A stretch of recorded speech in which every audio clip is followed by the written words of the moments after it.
Batista.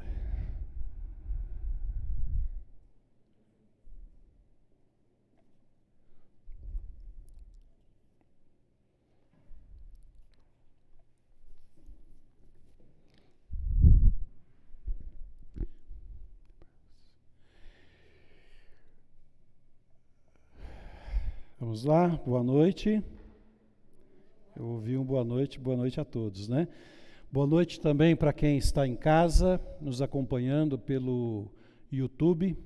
É um privilégio recebê-los aqui com a gente, participando deste nosso 9º encontro.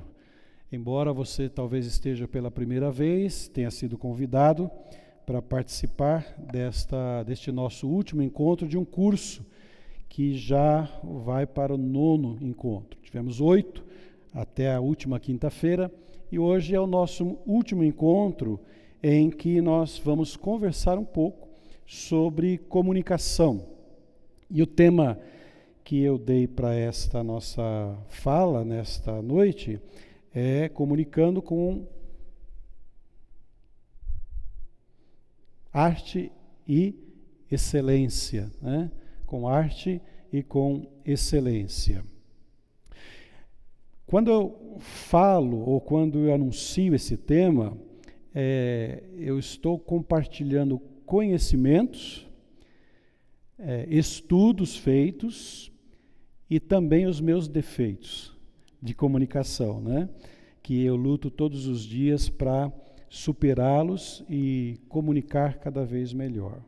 Então, eu não sou expert em comunicação, mas o que eu vou fazer é compartilhar com vocês, compartilhar com o grupo, compartilhar também com você que está em casa a respeito de um tema que chama muito a nossa atenção e que é extremamente importante para a nossa vida, especialmente para quem lida com grupos, seja no trabalho.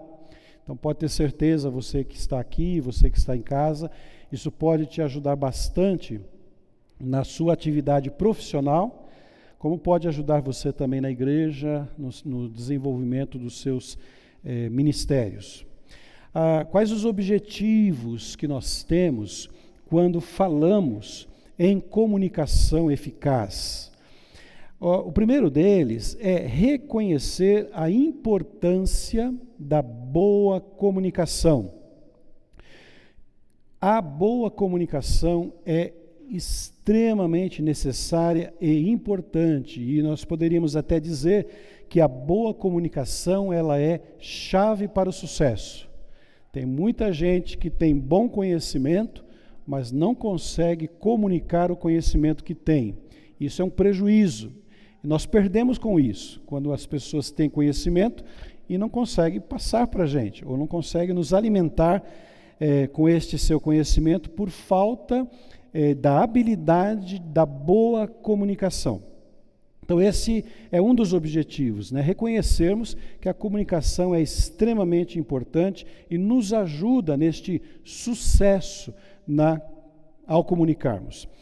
O segundo objetivo é desafiar você, e você que está em casa, a desenvolver processos comunicacionais e com eficiência, seja na atividade profissional, como eu já falei, ou na comunicação do Evangelho, né?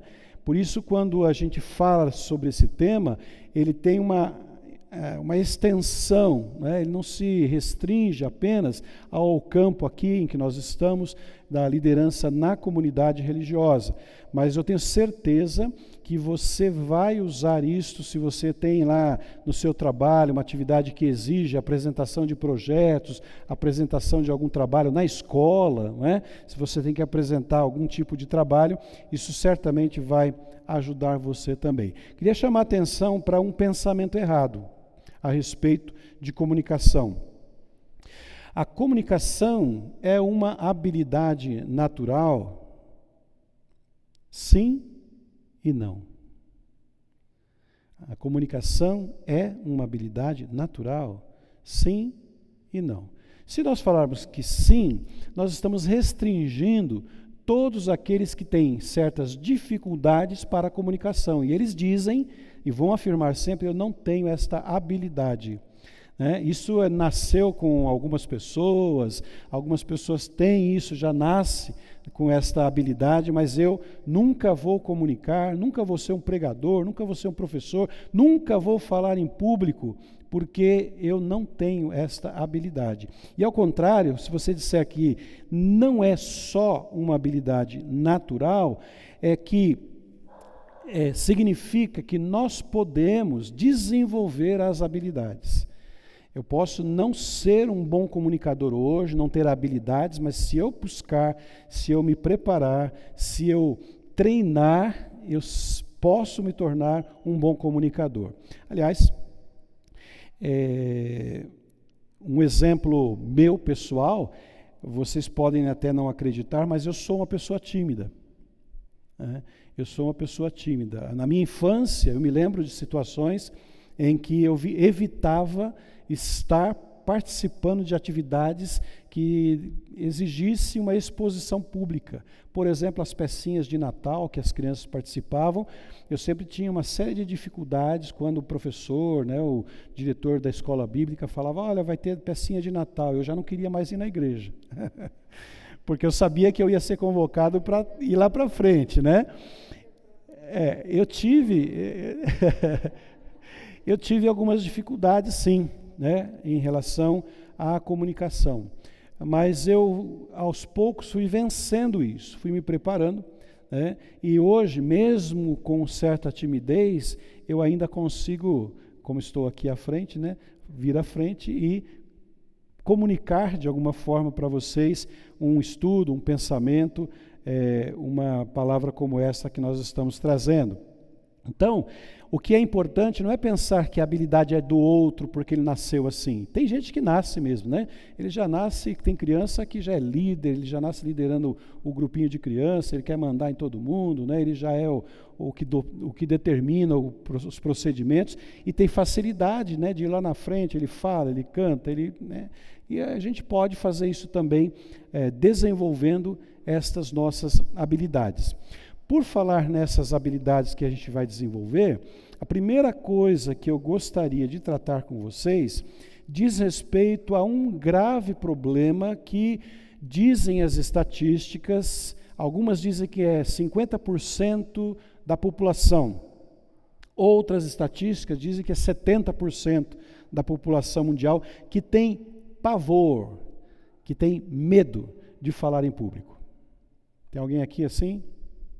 Medo, pavor, medo de falar em público. Lá em casa, você que está assistindo, já passou por alguma experiência assim, em que você foi chamado ou foi convidado para falar algo, ou para fazer alguma atividade na frente de um grupo, e aí veio todo um processo de tudo que acontece lá no nosso interior, e a gente procura um jeito de escapar, de fugir, porque a gente tem algum tipo de dificuldade. Alguns estudos que são feitos pelos meios aí de pesquisa dizem que, de fato, isso é um problema muito grande na sociedade que nós vivemos e que o medo de falar em público está paralelo a uma série de outros medos que as pessoas têm. Por exemplo, tem um estudioso que fez uma pesquisa e ele diz assim que o medo de falar em público só perdia para o medo de aranha. Então, na lista, medo de aranha, me parece que o medo de avião, de andar de avião, e depois o medo de falar em público. Interessante isso, não é? Isso é para dizer para você que você não está só nesse receio, neste medo, nessa preocupação de falar em público, de falar para uma plateia, seja ela pequena ou grande. A minha experiência, ela começou pequena. Eu me lembro na adolescência que me deram a oportunidade para começar a falar para pequenos grupos, na igreja em que eu participava, fui convidado para aquela coisa de faz um estudinho lá, e eu ia morrendo de medo, mas eu fazia. Isso também daqui a pouco eu vou falar sobre aproveitando as oportunidades. Eu ia com medo, mas eu fazia. Querendo ver como é que eu ia me sair, e aproveitava essas oportunidades para falar. E daí foi, quando de repente eu me vi perante 2.000 pessoas em determinado momento, eu estava falando para 2.000 pessoas. E aí no momento em que eu fiz a minha avaliação, eu considerei isso crescimento e amadurecimento no processo de comunicar mais ou menos bem, mas pelo menos eu estava lá na frente, né, falando para as pessoas e transmitindo algum tipo de conhecimento. Então, essas estatísticas, elas dizem para a gente que há uma parcela grande da população mundial que morre de medo de falar em público. Eles preferem morrer do que ir lá para frente falar, ou ser mordido por uma aranha, né, do que falar em público. Aí você, né, que sofre esse medo, essa preocupação, ou tem essa dificuldade de falar em público, você precisa, em primeiro plano, tomar uma decisão. Antes de qualquer coisa, né, de pensar na comunicação, ou mesmo antes de eu continuar aqui, né, com esta nossa fala, você precisa tomar uma decisão. Qual é essa decisão? É alimentar esse monstro que está dentro de você, ou enfrentá-lo e vencê-lo. Comunicação é isso. Falar em público é isso. Ou você enfrenta os teus medos e os vence, ou você vai morrer, né? Vai ficar, ou desiste, né? Senta no cantinho e fala, não quero nunca mais saber de fazer isso em público. Então eu sugeriria, dentro desta opção, que você enfrente os seus medos, vença-os e passe a fazer aquilo para o que você foi feito para fazer. E comunique o valor que você tem e as coisas que você tem para ensinar aos outros de uma maneira eficiente, né? E não fique guardado com você, não vai levar embora com você essa caixa, né, de conteúdos que você tem e não consegue passar para o outro por causa dos seus medos. Um autor, ele chama atenção para um outro aspecto importante. Ele diz assim que não existe o medo de falar em público. O que existe são vários medos interagindo, como, por exemplo, o medo de errar. Então, eu tenho medo de errar, de falhar lá na frente. Eu tenho medo de me tornar o centro das atenções, de repente eu ser questionado, julgado pelas pessoas que estão me ouvindo, né? Questionado pelas pessoas que vão me ouvir. Então, é um medo associado ao outro que leva ao medo de ouvir à frente, né? Eu vou falar já um pouquinho mais sobre essas questões dos medos, mas é importante e necessário que eu identifique as causas deste medo, por que eu tenho esse medo, né?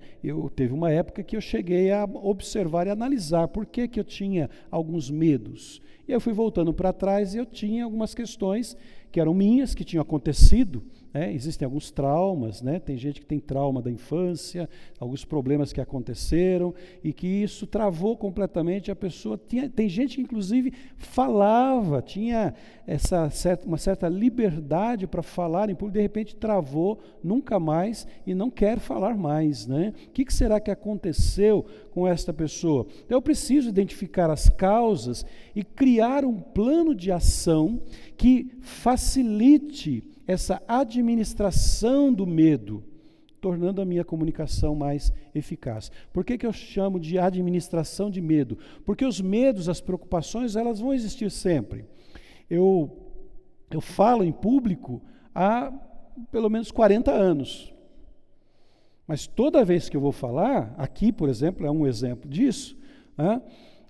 Eu tenho os meus anseios, né? Os meus medinhos, aquela coisa que, né, o estômago começa a fazer borboletinha e tal, isso ainda acontece. E isso é bom, né, porque deixa você em alerta. Mas ainda tem. Então, esse domínio, esse controle do medo é importante. Há uma expressão utilizada que chama-se glossofobia.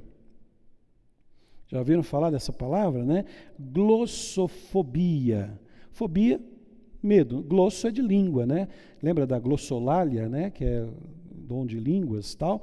Glossofobia é a junção dessas duas palavras, né? Glossa e phobos, que é o medo de falar em público. Então, as pessoas, antes de se posicionarem, ou antes de falarem, ou quando pensam em falar em público, experimentam algum tipo de ansiedade de falar, ou de ir à frente e falar em público. Só que algumas pessoas conseguem superar esses medos. Eu estou preocupado, estou com medo, estou meio ansioso, né? Porque eu vou ter que me colocar lá na frente, tem 10, 15, 50, 100 pessoas que vão me ouvir, eu estou com um certo medinho aqui, mas eu vou vencer esse medo e vocês vão me ver lá, como vocês estão me vendo aqui hoje, né? Vocês vão me ver lá falando. Então, isso é vencer a preocupação e o medo de falar em público, mas, para algumas pessoas, isso é um problema, que pode gerar até necessidade de tratamentos, né, psicológicos, porque esse problema da glossofobia leva essas pessoas a um congelamento. Elas ficam totalmente inertes, é como se estivessem mortas, perdem completamente a noção, né, se elas tiverem que ir à frente. Só de falar para ela que ela vai ter que ir lá e se expor, ela já sai correndo ou cria um estado aí complicado mentalmente. Essa condição, né, se a pessoa passa por essa fase mais crítica, pode prejudicar a sua rotina, pode prejudicar o seu crescimento profissional. Um exemplo, quando eu estava fazendo um curso de comunicação na São Judas, no período de férias, ofereceram um curso de comunicação e audiovisual, né? Que era especificamente, o curso era de comunicação empresarial, mas tinha um curso extra para habilidades de comunicação, isso mais ou menos que a gente está fazendo aqui hoje.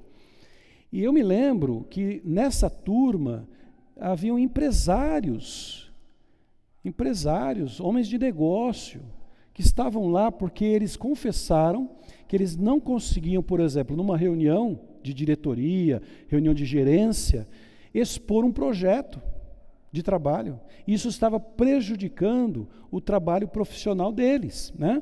Então, o grupo todo estava reunido tentando descobrir quais são os meus medos, por que eu tenho esses medos e como é que eu posso vencê-los para não me prejudicar na minha rotina profissional, mesmo o desenvolvimento do ministério, né? Os nossos ministérios exigem comunicação, exige que a gente fale com os outros, e essa comunicação precisa ser boa, né? Ela precisa ser, fluir, né, de uma forma agradável.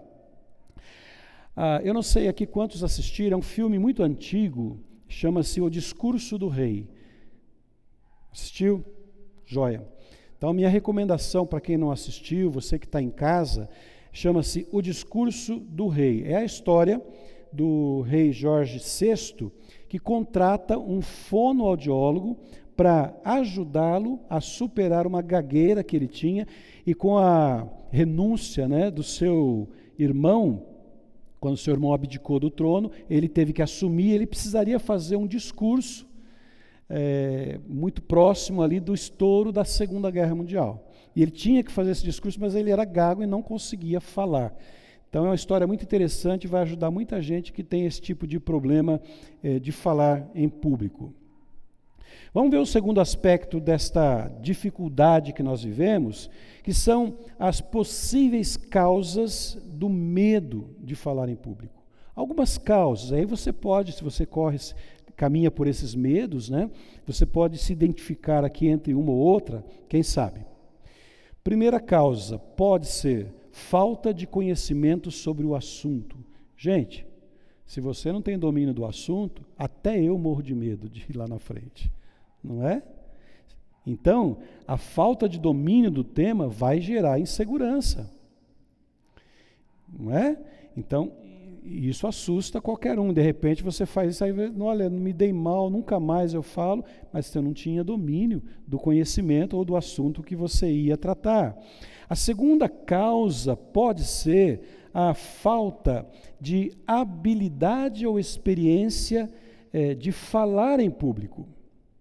Como eu não tenho muita experiência, é claro que eu vou sentir uns medinhos. Eu nunca fui lá na frente, eu não sei como é que é. Ou eu fui uma vez, mas aí eu tive uma dificuldade, me enrosquei lá, fiquei totalmente perdido, e aí eu percebi, parece que o pessoal ficou meio tirando sarro, e eu não vou mais, né? Então, por conta da falta de experiência, isso pode também trazer esses medos de eu falar em público, né?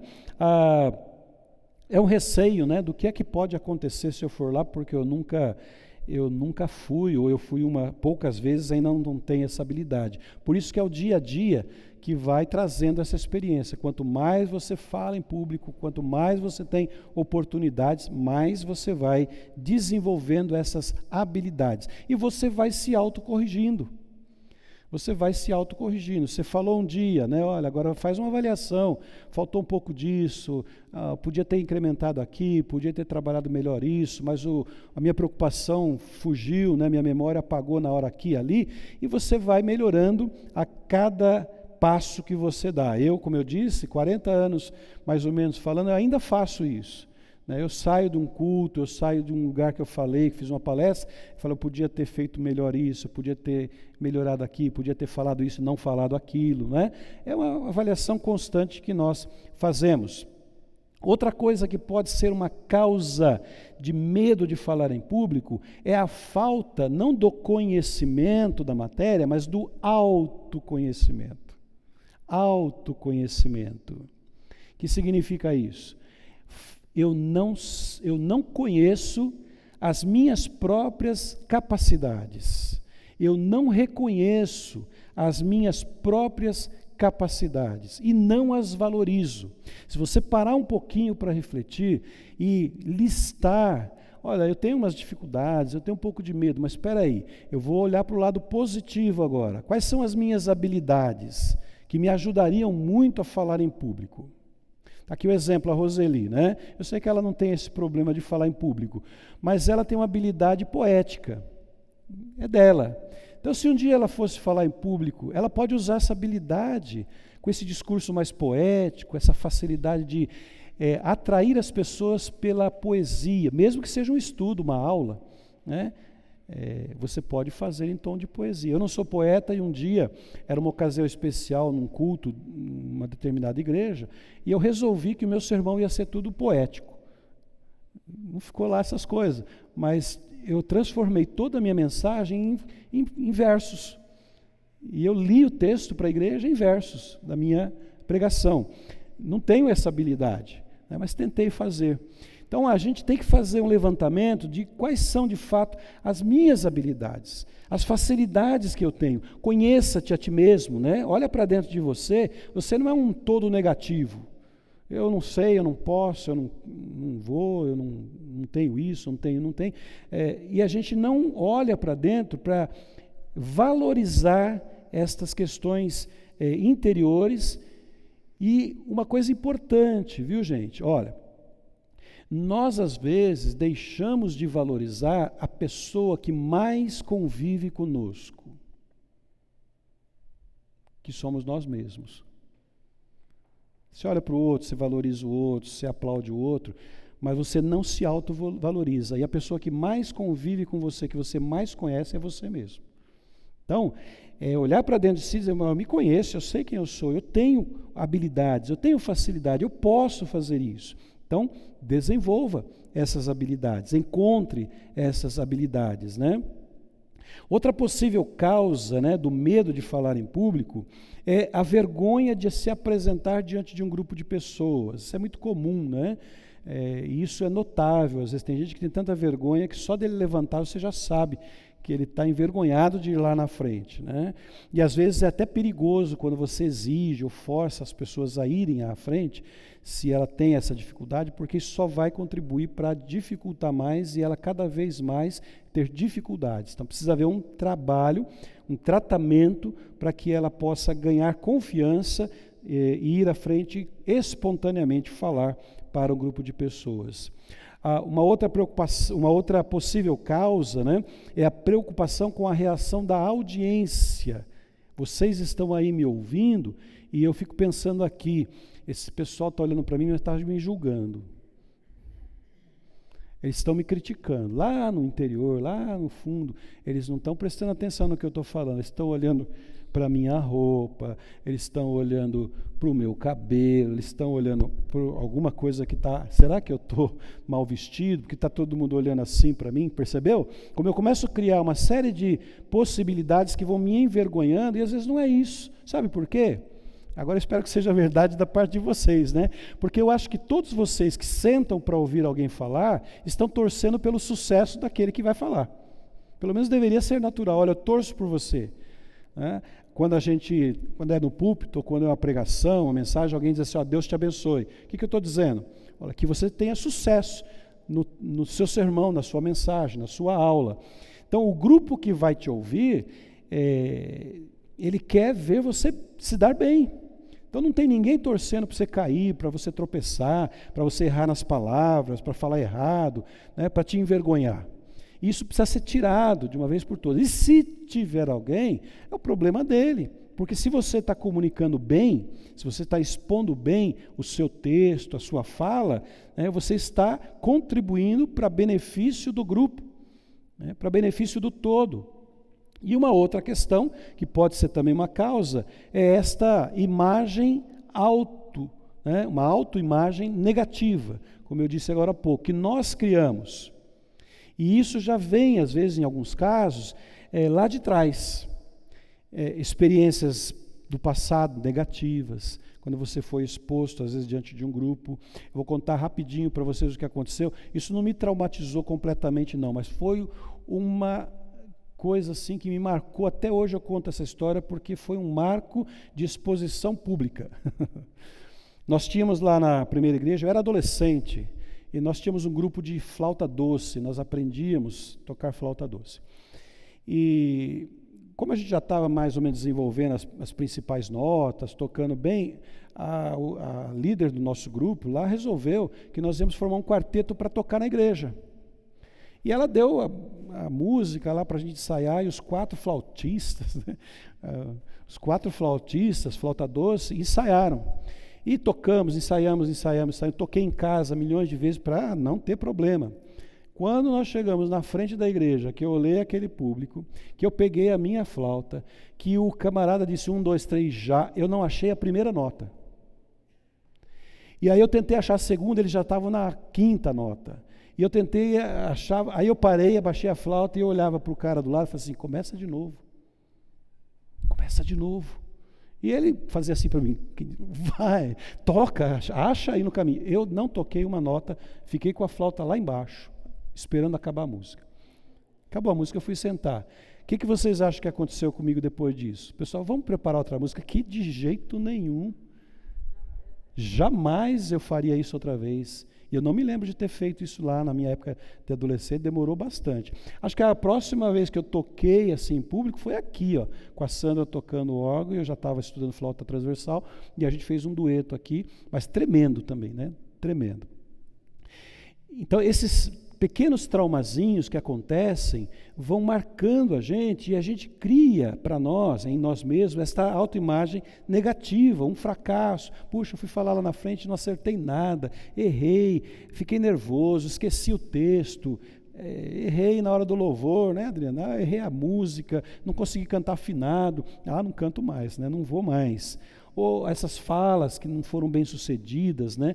Isso tudo pode marcar e trazer para dentro de nós essa autoimagem negativa, que foi o que eu disse. Aí eu começo a pensar que eu não tenho mais habilidade, que eu não tenho capacidade para fazer mais nada. Você que já foi, né, já passou por essa experiência, você vai se identificar com alguns itens dessa lista que eu vou te dar, que é uma identificação da glossofobia. Da glossofobia. É uma listinha de algumas reações que acontecem. Uma delas está acontecendo comigo agora, né, que é transpiração. Mas você começa a reagir, né, e essas coisas começam a acontecer. E se isso acontece, talvez você esteja com esses medos, né, presentes aí em você.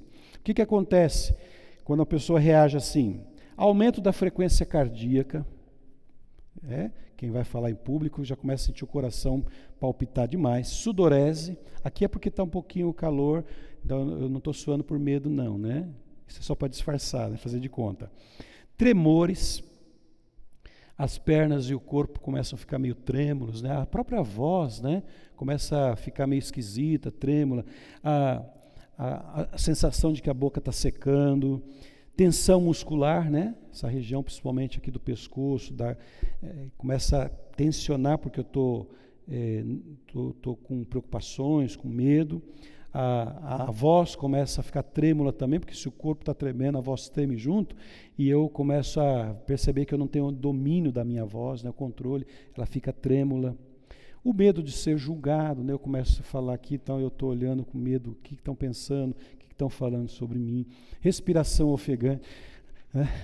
Eu não consigo controlar a minha respiração, né? Eu tô falando aqui para vocês, mas, né, gente? Então, né, sabe assim, a gente percebe, né, que é o medinho, né, que está ali tomando conta das pessoas. E aí a pergunta é a seguinte, né? Depois de tudo isso, como é que eu supero o medo de falar em público? Como eu supero tudo isso? As pessoas às vezes criam fórmulas. Se você procurar na internet, nos livros de comunicação, eles dizem assim, 10 passos para perder o medo de falar em público. 5 passos para nunca mais ter medo. 10 passos para a eficiência no falar em público, né? Como falar e tal. Tem uma série de artigos, de livros que tomam... E é como se fosse tão simples, né? E de fato pode até ser para alguns, de você só pegar o passo e dizer, passo 1 é isso, tá? Fiz o 2, o 3, o 4, o 5, já estou falando maravilha, né? Estou cumprindo esses passos e estou desenvolvendo bem. Mas há um processo, né? Que precisa ser bem cuidado, que precisa ser bem tratado. Então eu vou dar algumas ideias, né? Algumas sugestões para aqueles que têm medo ou que têm dificuldade para falar em público, para você analisar e observar se isso tem a ver com você e trabalhar em cima dessa informação. Primeiro, claro, procura descobrir as causas do medo. A gente já falou isso agora há pouco, né? Quais são as causas? Quando eu era criança, ou tem alguma coisa que me impede, eu tenho certos receios que aconteceram comigo aí e tal. Descubra quais são as causas desse medo, e aí você caminha com essa determinação que eu coloquei também de vencê-las.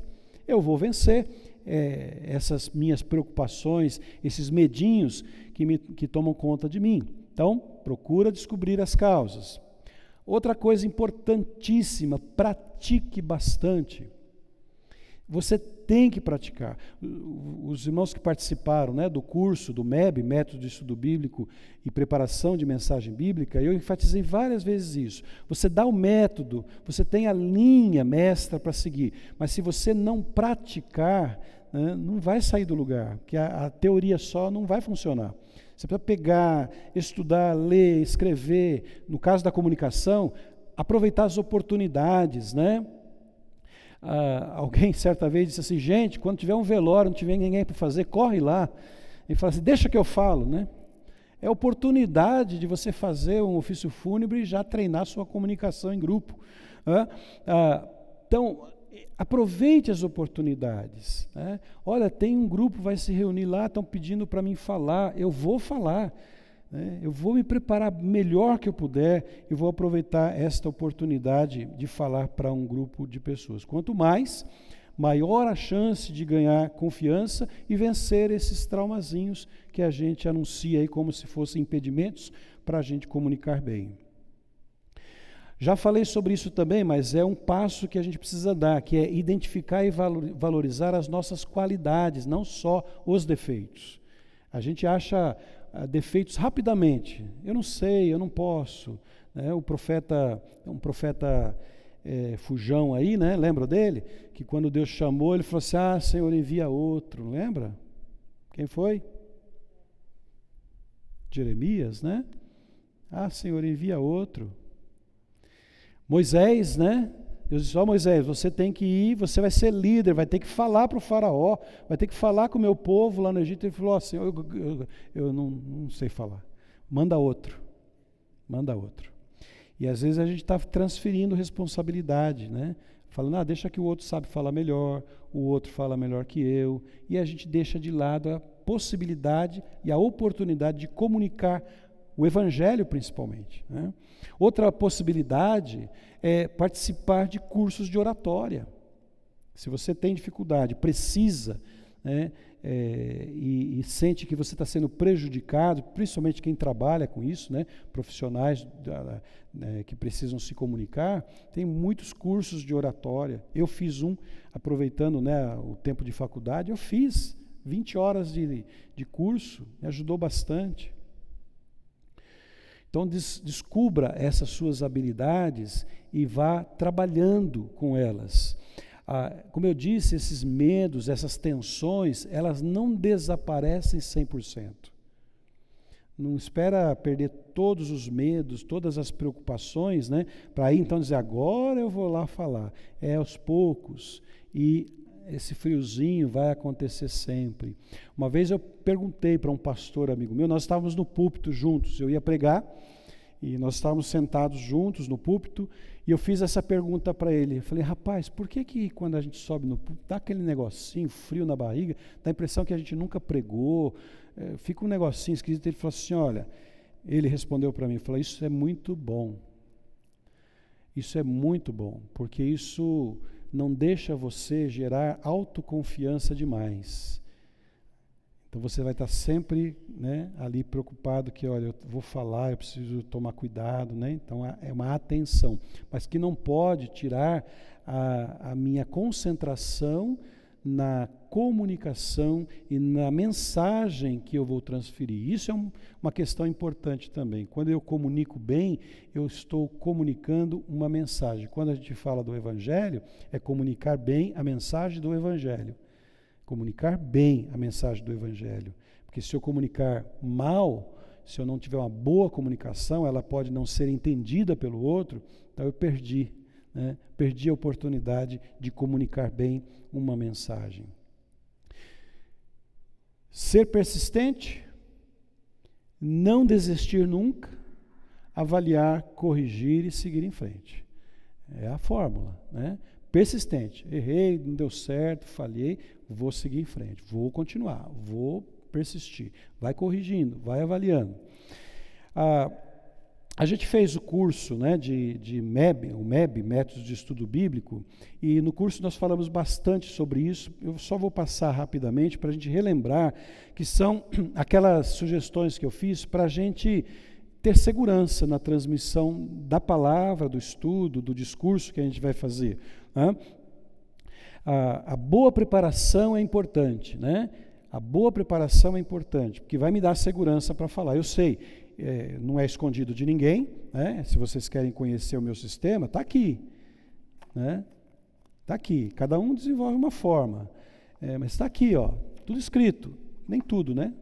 Mas eu tenho meu esboço para não me perder e para ter segurança. Então, eu vou com vocês, mas eu venho aqui. Faltou aqui, porque a gente não tem condições de fazer isso nem para vocês, nem para quem está em casa, mas se nós tivéssemos a estrutura, eu teria aqui do meu lado um telão com um PowerPoint desses pontos principais, exatamente para essa comunicação ser completa, né? Áudio, visual, né? Áudio, visual. Completa, mas a comunicação fica mais intensa e captação melhor. Mas então, essa preparação é importante. A introdução do seu discurso. Como você vai começar a falar. Às vezes, uma das coisas mais difíceis é começar a falar, né? Por onde eu começo? Qual é o, né? E aí tem gente que começa com a mão para trás e diz assim, olha, gente, eu não sei direito, eu vou tentar, né, falar alguma coisa para vocês sobre isso, e aí eu já comecei a perder a audiência, né? Porque se eu começar a falar, eu vou tentar falar alguma coisa, ele vai tentar? Acabou, né? Olha, eu não me preparei muito bem, mas eu vou tentar. Olha, eu não tenho um domínio muito grande dessa área, mas me pediram para falar. Pode um negócio desse, né? Não. Eu estou aqui falando com vocês sobre comunicação, eu posso não conhecer a totalidade, né, dos assuntos, dos tratamentos que se dá, principalmente algumas áreas mais da psicologia, da psicoterapia, né, que entra aí por esses tratamentos, né, por esses tratamentos mais profundos, mas o que eu tinha, eu preparei com carinho, com amor, conteúdo e trouxe para vocês.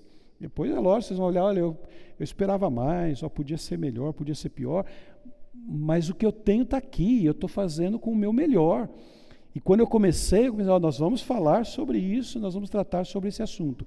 Então é importante eu me preparar bem, ter domínio daquele conteúdo, para que na hora, por pior que eu possa pensar que foi, vai ser melhor. Agora, não improvise, né? Nunca improvise. Porque esse negócio de improvisar, principalmente para quem não tem experiência em comunicação, vai dar mal. Porque na hora soma o medo, a preocupação do julgamento, do outro que está do outro lado, o bichinho da borboletinha rondando aqui, todas aquelas preocupações que nós listamos, e soma o fato que você não sabe o que você vai falar nem no começo. Chegando lá, improviso. Sermões improvisados só se o pastor, o pregador, for muito, muito, muito bom mesmo no improviso. E tem uns que são. E o improviso aqui não é improviso no sentido de que ele está falando qualquer coisa. Improvisar no sentido, eu não tenho o meu rascunho, não tenho o resumo, mas eu conheço o texto e sei desenvolver ele. Então eu posso pegar aqui um texto bíblico e pregar para vocês aqui 20, 30 minutos sem esboço, sem o texto. Eu posso fazer isso. Mas eu corro um risco, que se eu me perder no caminho, eu vou ficar virando, né, para lá e para cá, vou gastar um tempão aqui, não vou achar o fio da meada mais, porque eu não tinha roteiro. Ponto 1, 2, 3, sequência, para até tornar compreensível aquele que está me ouvindo. Então, prepare-se bem. Isso que eu fiz aqui é importante, né? Que tenham uma ficha de apoio, de roteiro. Até os apresentadores de televisão que têm o teleprompter lá, né? Que ajuda bastante eles. Você vê lá, eles estão com uma fichinha na mão, não é? Eles estão com aquelas fichinhas desse tamanho mais ou menos, e eles estão olhando lá, agora nós vamos ver a atração tal, agora vem aí o cantor tal. Ele está ali com o roteiro na mão para não se perder, embora mesmo tendo lá o teleprompter para ajudar ele. Então, outra sugestão para vocês, né? Quem vai fazer isso e não tem experiência de comunicar em público, é falar com calma, para dar tempo do seu cérebro pensar, raciocinar e trabalhar as informações. Percebeu? Acabei de dar um exemplo. Vocês acham que esses intervalos de silêncio prejudicam? Pelo contrário, o silêncio também fala. É tempo de reflexão, que eu posso dar um intervalo para você pensar sobre o que eu disse. Mas, ao mesmo tempo, é um intervalo para mim também. De eu processar o meu próximo pensamento. Porque se eu começo a falar atropelado, eu não acho outra palavra agora, e o que eu falo? Aí eu volto aqui, peraí, gente. Percebeu? Né? Então, eu estava falando, né?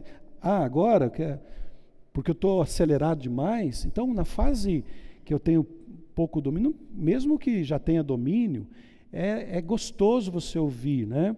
E é bom você falar com os intervalos. Os pregadores às vezes costumam fazer isso, dar esse intervalo de reflexão. E agora? Para onde nós vamos?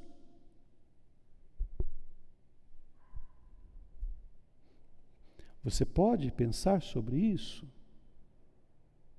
Eu falo para você, pode pensar sobre isso, e já atropelo você, né? Não deixo nem você pensar sobre isso. Bom, são meios, né, de você facilitar a sua própria comunicação. Falar com calma, dar intervalos, momentos de silêncio, momentos que você pode trabalhar a informação.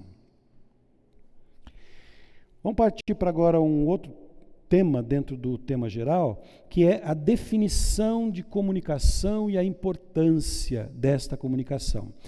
É básico, né? Comunicação, na definição, na língua latina, quer dizer communis, do latim, que quer dizer tornar comum. O que significa isso? Comunicar é eu trazer uma informação que você não tem e torná-la comum a você. Eu sei de algo que você não sabe, não tem o domínio. Então, esse domínio meu, eu comunico, eu torno comum para você. E aí, o que eu sabia e conhecia, você agora conhece também, se tornou comum. Agora, se a comunicação foi imperfeita, não foi comunicação, porque eu não tornei comum a mesma informação. Eu tenho ela ainda e você não entendeu. Então, ela não é comunicação. Por isso que a gente diz que comunicação não é o que você fala, mas é o que o outro entende. Aí comunicou. Você me entendeu? A gente costuma dizer, você entendeu? Então, quando você entendeu de fato e o que eu disse é de fato o que você entendeu, eu gerei comunicação, porque eu tornei comum uma informação que estava na minha mente e foi para a sua mente. Deus usou muito a comunicação, né? Aliás, Deus é um Deus que se comunica, um Deus que fala com o seu povo, fala com os seus profetas, fala com os homens, né? Quando Ele organizou o mundo, Deus usou a comunicação, não foi? O que Ele fez? Logo no capítulo 1, haja luz. Ele está comunicando, né? Haja. É o processo comunicativo de Deus na criação. Aí Deus cria o homem, e Ele cria o homem para ser um ser comunicativo. O homem e a mulher também. Para se comunicarem, para se falarem, né? E para falar e comunicar com Deus também, e Deus com esse homem. Quando o homem pecou, o que Deus fez? Ele desceu lá no jardim e disse, Adão, onde você está? Deus falando com o homem. Olha que curioso, né? Quando Deus percebeu que alguma coisa estava errada na humanidade, ele usou a comunicação ao contrário, ele cortou a comunicação. Você vê como a comunicação é importante. Ele cortou a comunicação na confusão de línguas. Quando você confunde a língua, confunde a comunicação, você tem caos. E Babel foi um caos. Então, Deus usa a comunicação e Ele também tirou a comunicação no momento que precisava fazer o povo parar de ter interlocuções, né, entre si. Uma coisa importante, e lembrando porque eu já disse, né, comunicação não é o que você está falando, mas aquilo que o outro entendeu. A comunicação, isso é uma frase, né, de um autor, que a comunicação é o processo pelo qual a informação é compartilhada e compreendida por duas ou mais pessoas. Não significa apenas enviar uma informação, e sim torná-la comum entre as pessoas envolvidas. Como é que funciona, né, essa dinâmica? Tem um quadro muito amplo, né, que se a gente tivesse no PPT eu ia mostrar para vocês, mas eu vou dar assim, de uma forma resumida, essa dinâmica e essa técnica do processo de comunicação. Para vocês verem como isso é importante e quando você está comunicando, o que acontece, o que é que está acontecendo? Porque a gente fala, né, e não sabe o processo, o que está andando por trás. Dentro do processo de comunicação, existem algumas figuras. Uma é o transmissor. Quem é o transmissor na comunicação? É aquele que fala, né? Eu hoje aqui estou sendo o transmissor. Eu estou falando, estou transmitindo uma mensagem. Existe, para que essa mensagem seja falada, comunicada, existe um canal para que essa mensagem chegue até vocês. Eu estou usando qual canal hoje? Voz. Eu poderia dizer que se eu tivesse aqui uma exposição com PowerPoint, que eu estou usando também um visual, né? Hoje o meu canal é a voz. Poderia ser o telefone, né? O canal para falar com você amanhã vai ser o WhatsApp. Eu vou ligar e nós vamos falar. Então é o meio que eu escolhi para fazer a mensagem fluir e chegar até o destinatário, que é o receptor dessa mensagem, que são vocês, que estão aí do outro lado, recebendo a informação que sai do transmissor. Então, um transmissor, um receptor e um canal que está levando essa mensagem. O que acontece e que gera problemas quando eu estou nesse processo de comunicação do transmissor, o receptor e o canal, você pode ter no meio disso ruídos. O que são os ruídos? São, por exemplo, quando eu estou falando com vocês aqui e passa um motoqueiro com aquelas motos de escapamento aberto e eu falei, você não pegou a frase, ou pegou uma palavra, aí lá fora fala, o pastor falou isso lá. Não, eu não disse isso. Mas disse, eu ouvi. Não, você ouviu uma palavra só, você não pegou a frase inteira. Houve um ruído na comunicação. Eu vou dar exemplos aqui, e se tiver alguém que faz isso, né, não é direta e não é indireta. No culto, se você está louvando a Deus e alguém levanta e pede, dá licença, não é um ruído que entrou e interrompeu a comunicação daquela canção que estava vindo, ou que você estava, né, entoando, cantando, e aí houve um barulho, um ruído. Hoje eu tive ruídos em casa o dia inteiro. Faz 2 meses que eu estou com ruído, né? Já compartilhei com o Ednei. Tem um camarada 2 andares para cima, faz 2 meses que ele está com um martelete batendo na laje. Eu não consigo falar e ouvir o telefone. Falei com o Ednei um pouco, talvez muita coisa do que ela falou ficou na metade para mim. Eu fui tentando interpretar, né? Porque haviam ruídos. Então, na comunicação podem haver ruídos. Uma desatenção, um desinteresse, né? Porque a gente, quando não está interessado no que o outro está falando, a gente perde, a gente desliga. Então, desativei. Isso é um ruído, porque quando chegar lá fora, você ouviu lá o que o professor, o pastor, alguém falou?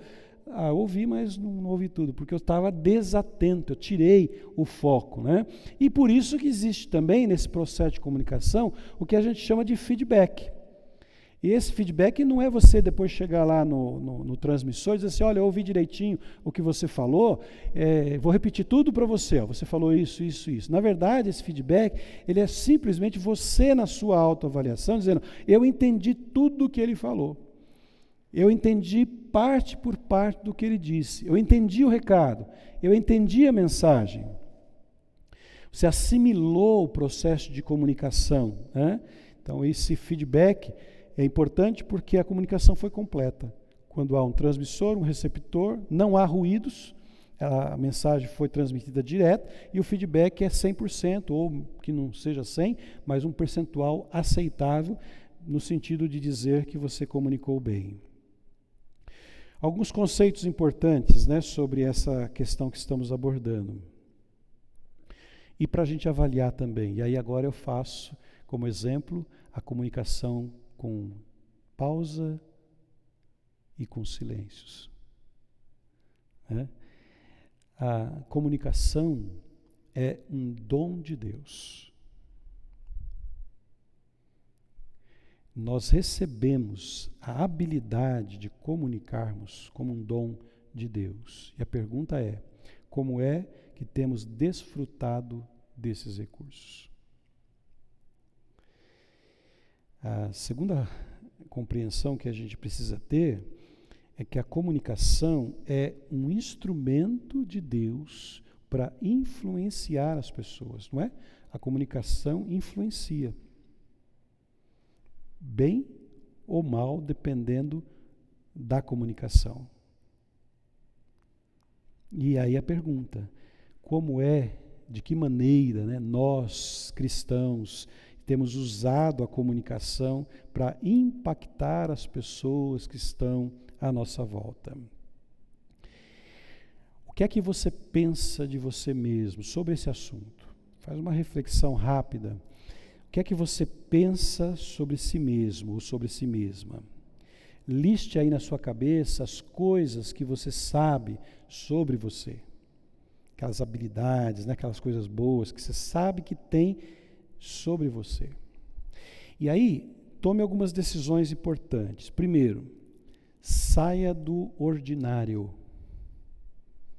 Saia do ordinário. Você que está em casa, né? Saia do ordinário para o extraordinário.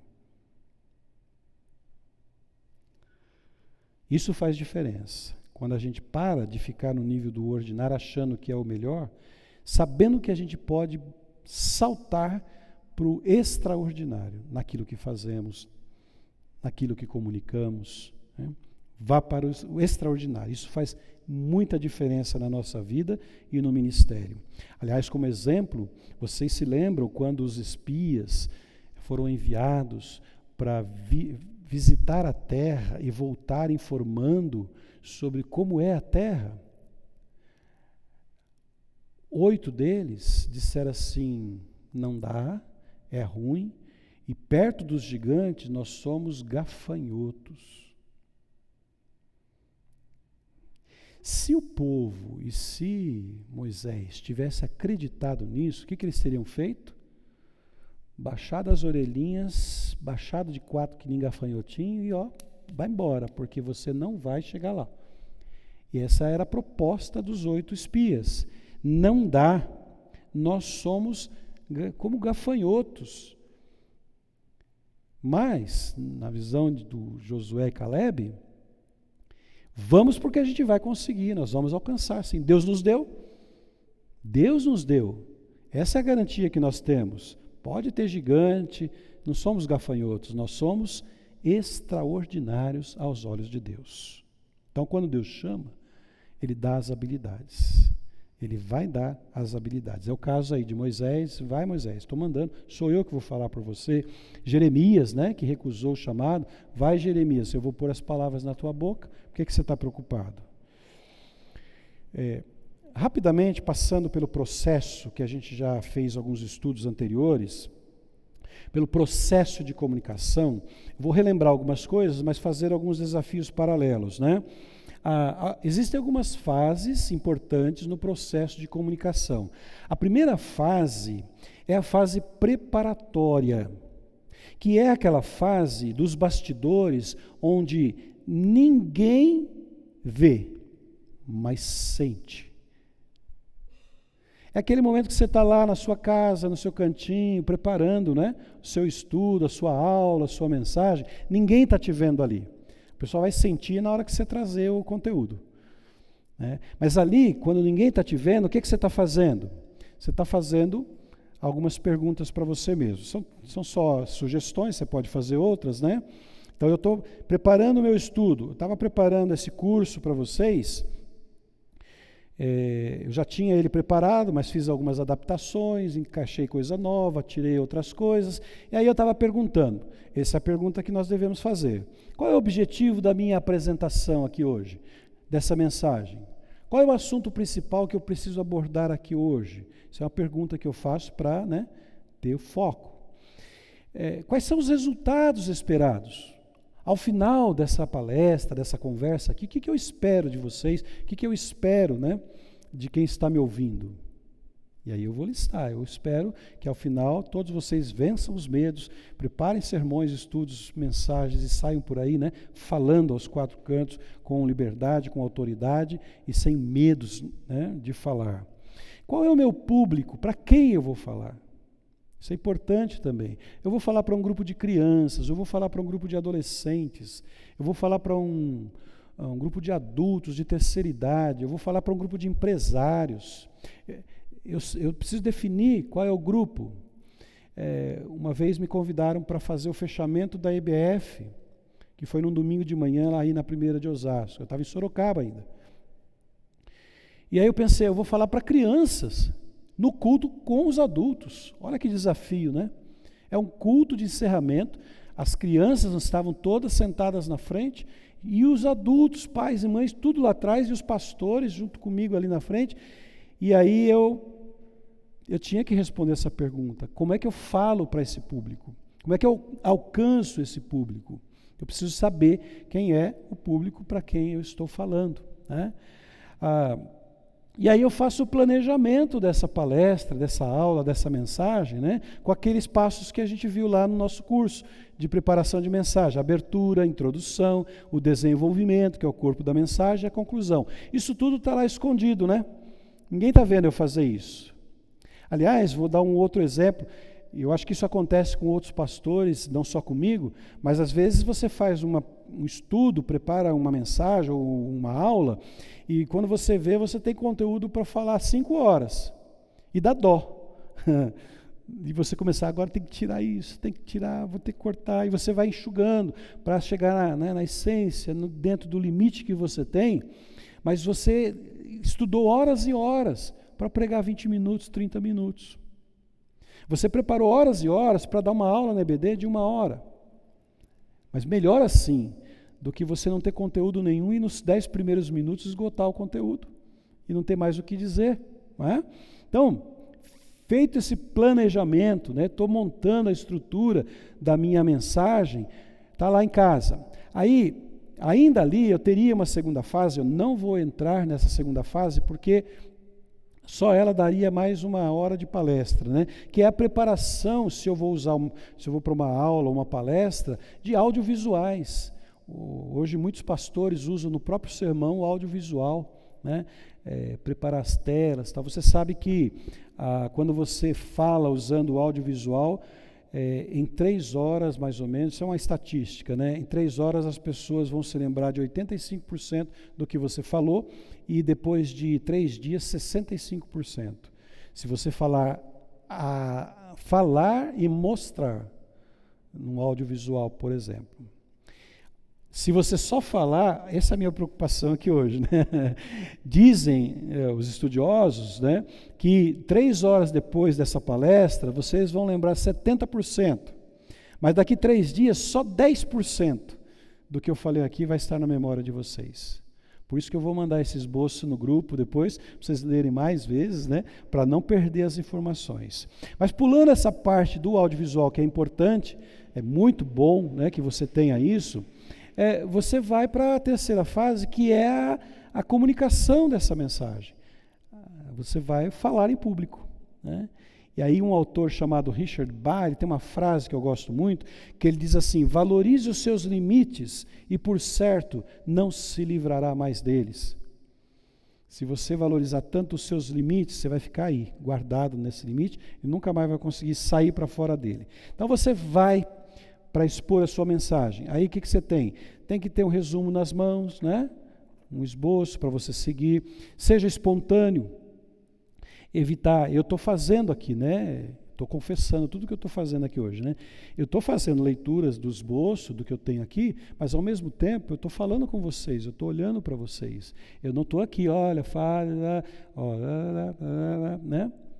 aí eu prejudico a minha comunicação, mas eu tenho que desenvolver essa habilidade, ao mesmo tempo que eu leio parte do resumo, eu estou também me reportando e falando com vocês com espontaneidade, Fale com calma, como a gente já abordou aí, Vá com calma, você está começando agora, tenha pressa de acabar.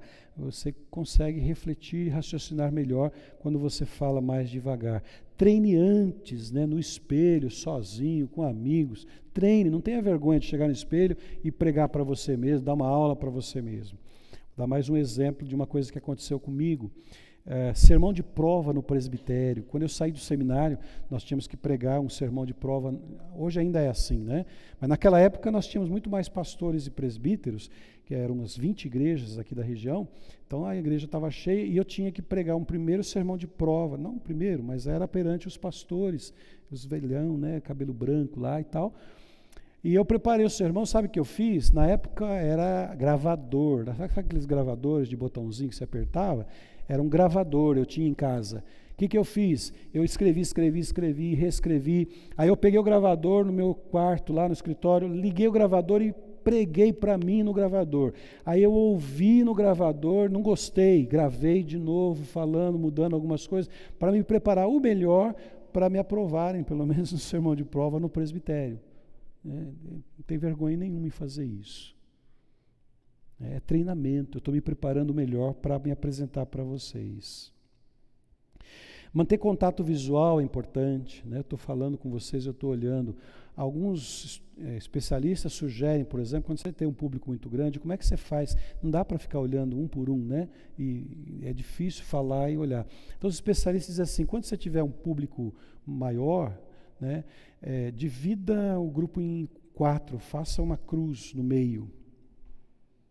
É interessante isso, Por exemplo, vocês estão aqui, mas eu estou falando com vocês, eu posso dividir assim, Faço aqui, a metade de vocês e a outra metade. Vamos supor que tivesse mais gente aqui.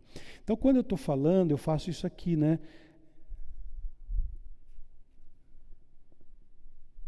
O que eu estou fazendo aqui? Vocês não estão percebendo. Para vocês, eu estou olhando para todo mundo, né?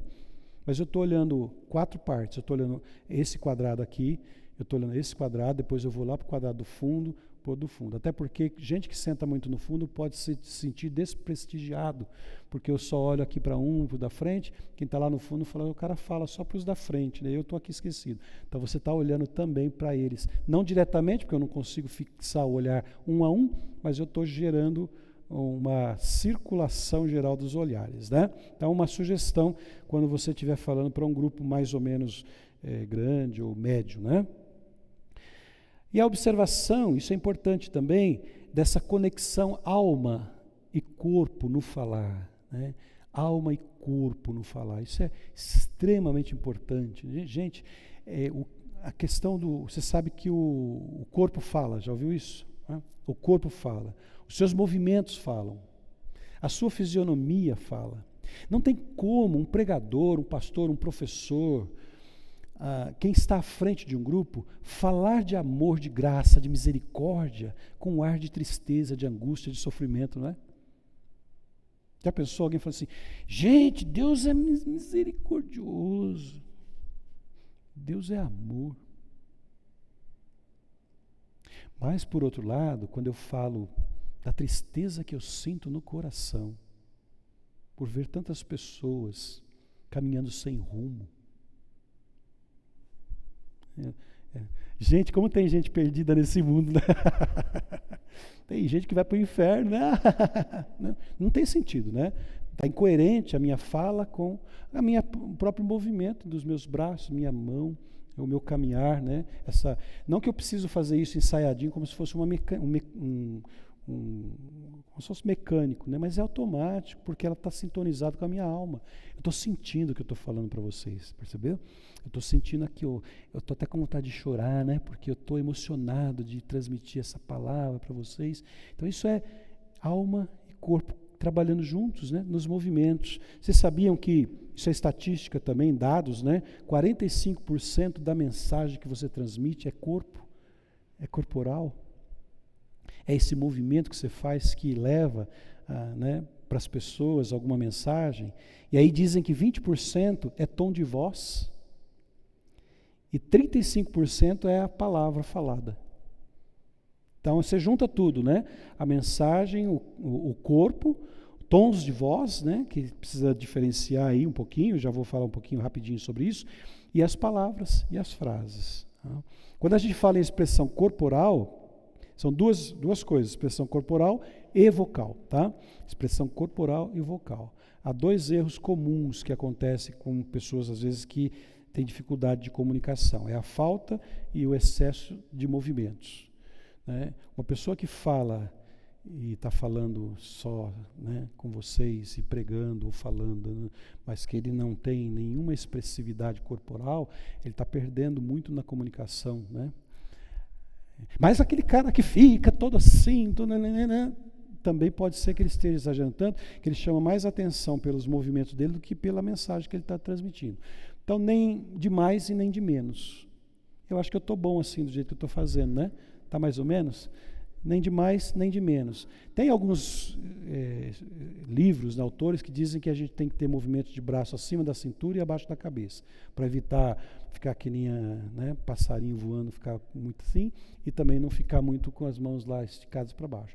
Então, aqui e aqui, né? Estou falando, não cheguei aqui, né? Essas são sugestões de comunicadores, especialistas que falam sobre isso, tá? Esse semblante confiante, né, expressivo, de um pregador famoso no século XIX, que uma pessoa entrava na igreja dele e ele era ateu. E uma pessoa entrava lá e assistia o culto, a mensagem dele. E alguém um dia perguntou para ele, você é ateu, por que você vem assistir a mensagem que ele prega? Você não acredita no que ele fala? Ele respondeu assim, eu não acredito, mas ele acredita no que ele fala. Né? Porque tem confiança na comunicação.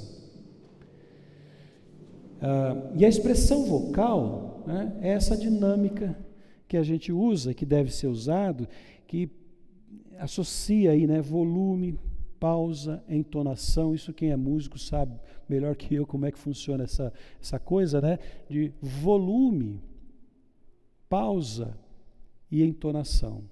Quando a gente fala de volume, é porque tem gente que fala só assim no monotom, porque ele não sai daquele tom, e eu vou falar para vocês hoje sobre um assunto que é importante, e já já vocês estarão cochilando e em seguida vão dormir, porque eu estou falando sobre um assunto importante. Entenderam bem o que eu estou querendo dizer? Era exatamente assim que eu queria que vocês entendessem. Mas, ao mesmo tempo, se eu dinamizar o volume, né, se eu criar essa diferença,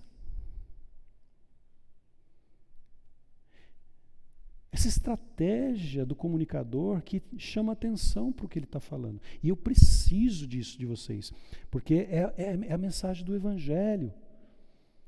É a palavra de Deus que eu estou comunicando. Quanto mais você captar, melhor. Então eu vou fazer o melhor de mim. E quero que vocês sejam firmes nesta palavra que eu estou dizendo. Volume, né? Intensificação, não preciso gritar, né? Porque tem pregador que só grita.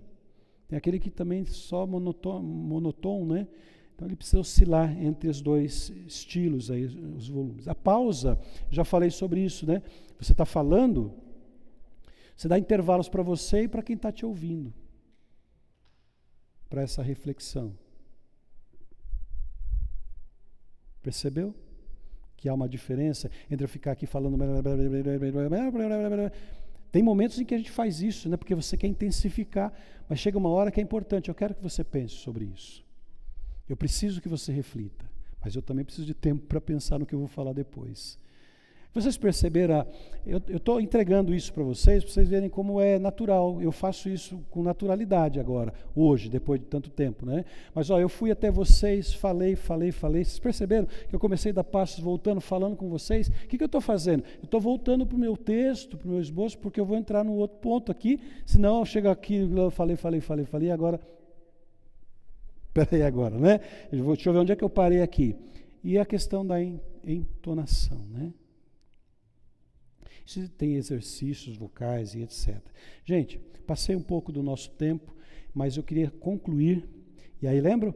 Concluir é concluir, né? Falei que vou concluir e vou concluir a minha palavra desta noite com vocês. E nesta conclusão, duas coisas só apenas, né? Dê o seu melhor. Prepare-se, estude, desenvolva as técnicas necessárias e, acima de tudo, confie em Deus para comunicar com arte e com excelência. Seja um projeto na empresa, né? Seja uma apresentação na escola. O Zé Célio colocou hoje lá no grupo, né, que ele conhece bem essa apresentação, porque eu fiz um curso semelhante para os alunos da escola que ele dá aula, né? Da Fito. Há muitos anos atrás, eu fiz um estudo para os alunos que precisavam preparar a monografia de final de ano, ensinando eles como preparar uma monografia, né, nos processos, como preparar um PowerPoint para apresentação e etc. E para que eles fossem melhores nas suas apresentações, ajudando eles, né, a se tornarem melhores nas suas apresentações na escola. Ou que seja também para a apresentação ou para a pregação, proclamação da própria palavra de Deus, seja através de estudo, de sermão ou de uma aula. Então aqui ficam essas dicas, né, para vocês, sugestões, são ferramentas que precisam ser usadas, né? Você precisa usar e praticar. Eu tenho certeza que se você seguir aí esses caminhos, essas orientações, a sua comunicação vai se tornar melhor do que já é. Descubra onde você está falhando, onde você está deixando de agir, né, de reagir, e siga em frente. Tem muita coisa para acontecer aí no caminho da comunicação da palavra de Deus para os grupos aos quais certamente você vai ser convidado aí pela frente para falar. Queria agradecer vocês por essa paciência em me ouvir e aqueles que estão em casa também, um agradecimento especial nosso. Espero que vocês tenham aproveitado bastante a nossa palavra, a nossa fala desta noite. Nesse momento nós vamos encerrar a nossa participação e aqui nós vamos continuar no nosso bate-papo um pouquinho mais, tá bom? Deus abençoe a sua vida em nome de Jesus.